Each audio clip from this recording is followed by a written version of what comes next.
はいどうも皆さんこんにちは。今回は大阪方面の戦いについてお話ししていきます。この頃の信長は各方面に家臣を配置してそれぞれに戦いを任せている状況です。その中でも今回の動画は大阪方面の戦いである石山合戦について見ていきます。大阪本願寺との間で起きた戦いですね。この石山合戦の始まりは1570年で和睦と対立を繰り返しながら最終的には1580年まで戦っているので実に10年間も戦い続けていたことになります。それではまず信長と本願寺が対立するきっかけから見ていきましょう。信長が京都にやってくる前、京都周辺は三好氏という一族が統治していました。この頃の大阪本願寺は三好氏と良好な関係を築いており、織田氏によって三好氏が京都を追い出された後も大阪本願寺は三好氏と織田氏どちらとも良好な関係を築いていました。しかし織田氏は本願寺の土地を西国攻略の拠点にしたいと考えており、本願寺に対して大阪からの立ち退きを要求します。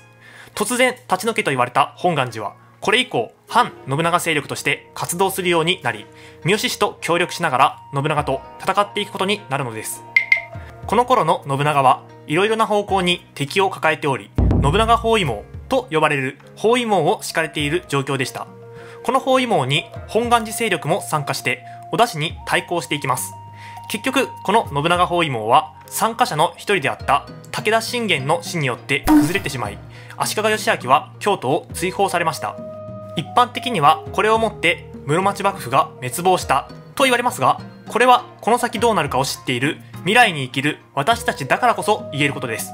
当時を生きる人々はこれから信長が京都を支配していくのか、それとも義昭が京都に帰ってくるのかということは分かりません。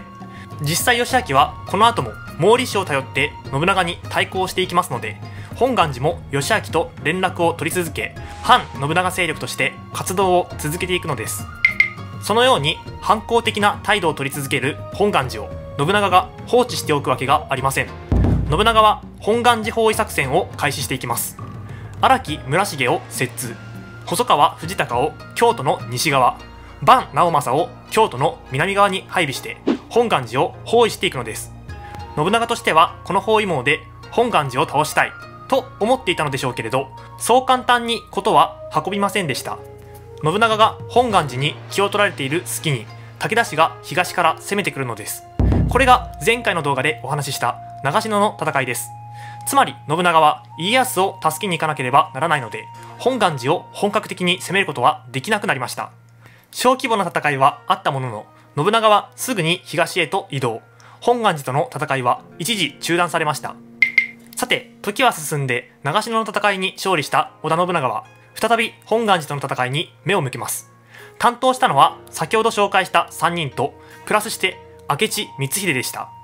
ちなみに明智光秀と細川藤孝は親友で、2人とも元は義昭に仕えていた人物です。そんな親友2人はこの時も一緒に行動しており、東側の包囲を担当しています。さて、こうして本願寺を包囲したものの、この包囲網は完璧ではありませんでした。海へのルートがガラ空きだったんです。なので本願寺は海から物資を手に入れることができ、包囲していても意味がありません。なので伴直政は補給路を断つために海側へと移動して光秀がそのカバーに回ります。しかし本願寺としても織田軍が攻めてくるということはお見通しだったので、兵糧を集めたり軍備を整えたりして戦いの準備は万端でした。本願寺軍は大量の鉄砲を使って伴直政の軍勢を打ち破り、そのままの勢いで天王寺まで押し寄せます。予想外の出来事に織田軍は天王寺で籠城するしかありませんでした。これを聞いた信長は京都から出発、天王寺城に籠城している軍勢を救い出してそのまま大阪本願寺まで攻め込みました。信長はこれらの戦いを受けて大阪本願寺は強敵だと考えを改めて本願寺攻めに本腰を入れて取り組むようになります。こうして信長から本願寺攻めを命じられたのが佐久間信盛です。佐久間信盛は信長の父である信秀の頃から織田氏に仕えている重臣であり、7カ国の軍団を任されてこれ以降本願寺と戦っていきます。信長はこのまま兵糧攻めにするようにと指示を出して安土へと帰還していきましたが、この兵糧攻めにほころびが生じます。毛利軍の参戦です。以前は織田氏と友好的な関係を築いていた毛利氏ですが、この頃には勢力を拡大し続ける織田氏を警戒しており、足利義昭の働きかけもあって反織田勢力となっていました。当時の毛利氏の当主は毛利輝元という人物です。輝元は本願寺のピンチを聞いて水軍を使って兵糧を運搬しました。これは織田氏にとっては大問題です。兵糧攻めをしているのに兵糧を運び込まれたら元も子もありません。もちろん織田氏も水軍を出してこれに対抗しますが、数や装備、技術など多くの点において毛利方の水軍の方が上でした。結局織田方の水軍は壊滅してしまい、毛利の軍勢は本願寺に兵糧を補給して帰還していったので、兵糧攻めは失敗してしまいます。いくら陸上を包囲しても海から物資を補給できたら兵糧攻めの意味がありません。ということで織田氏は前回の失敗を生かして鉄鋼船という鉄板を貼り付けた戦闘用の船を作り、水軍を強化したと言われています。そのような船を作ったので、毛利方の水軍が再びやってきた時には追い返すことに成功し、本願寺との戦いは一歩前進していくのです。さて、ここで信長を裏切った人物がいます。荒木村重です。この荒木村重は先ほど言った通り信長から摂津の国を任されており、播磨攻略を担当していました。しかしある時信長はこの方針を変更して羽柴秀吉を新しく播磨攻略の担当者としたのです。荒木村重としては播磨攻略の担当から外された形となりますので、これをきっかけに信長に対して不満を持つようになっていきます。そんな時に反信長勢力から寝返りを誘われたので、荒木村重は織田氏を離反、摂津の国で挙兵しました。その後1年以上村重は抵抗を続けていきますが、織田氏の攻撃に耐えきれず、最終的に城を捨てて逃亡、毛利氏を頼って逃げていきました。